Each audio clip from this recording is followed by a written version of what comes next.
Only since 1907 have we known much that was worth knowing about wondrous Angkor.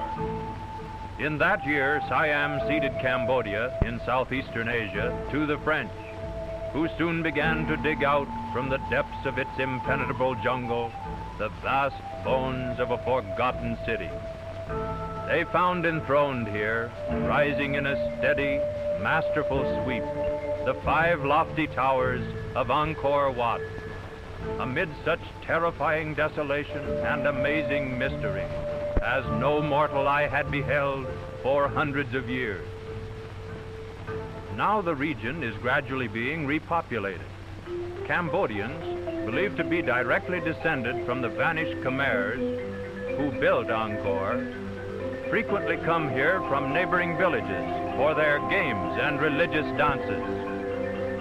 Here on the causeway in front of Angkor Wat, we witness what is called a Cambodian wrestling match. But from the antics of the contestants, it might as well be a boxing bout, a game of rugby, a musical comedy, or all 3 combined.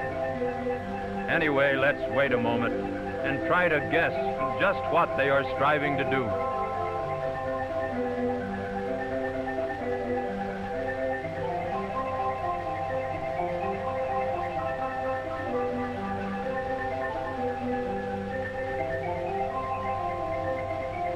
Angkor Wat, when constructed in the 12th century, was dedicated to Vishnu, a Hindu deity.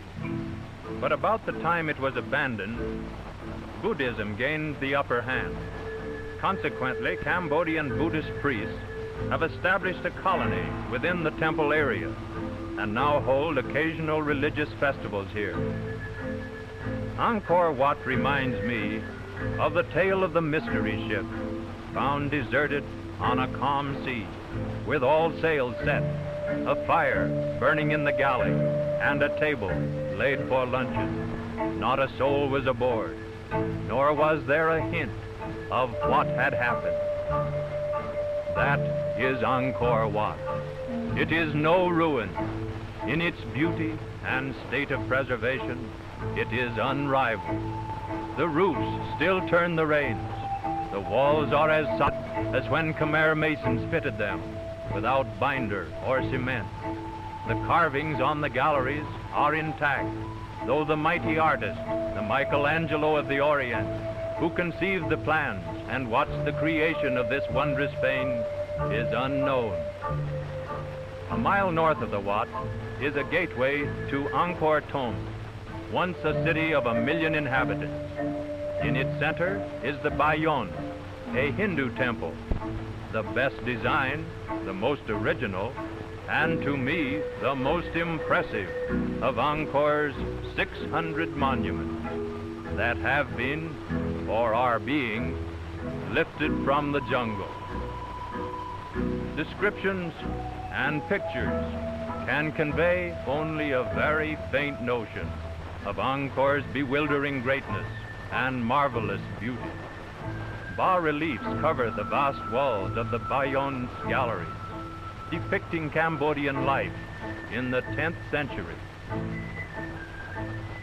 These are Khmer soldiers. Each of the Bayon's 51 stone towers represents the head of Siva, a prominent Hindu deity, and each has 4 elaborately carved faces of varied expressions. They smile grimly under their big, flat noses, maintaining an expression of ironical good nature that neither the slow labor of the forest nor the heavy dissolving rains of at least 6 centuries have availed to destroy. On this elephant terrace, the former kings of Angkor once slept in a tower of gold.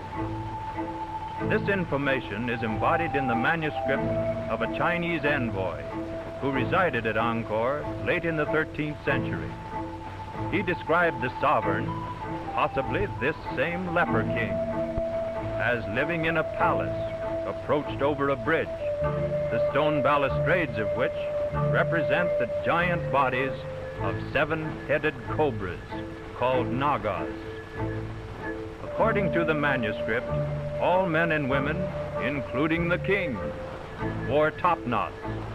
But in the bas-reliefs, the Khmer soldiers had short hair, as do all Cambodians today. And they were armed with bows and arrows, exactly like these. Only the king, so the story goes, could dress in flowery garments. About his neck, he wore 3 pounds of large pearls, and on his wrists, ankles, and fingers were precious cat's eyes. Like this lad, he went barefooted, and the soles of his feet and the palms of his hands were dyed a deep crimson. When he appeared in public, he stood upright on an elephant and bore aloft a sword of gold. Indeed, his was a rich and powerful state. But that mighty nation, its people, and its capital vanished from the face of the earth at the beginning of the 15th century.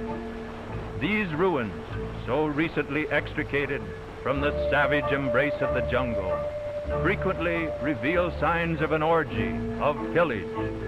But by whom?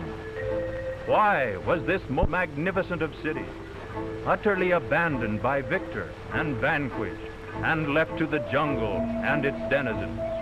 No one knows.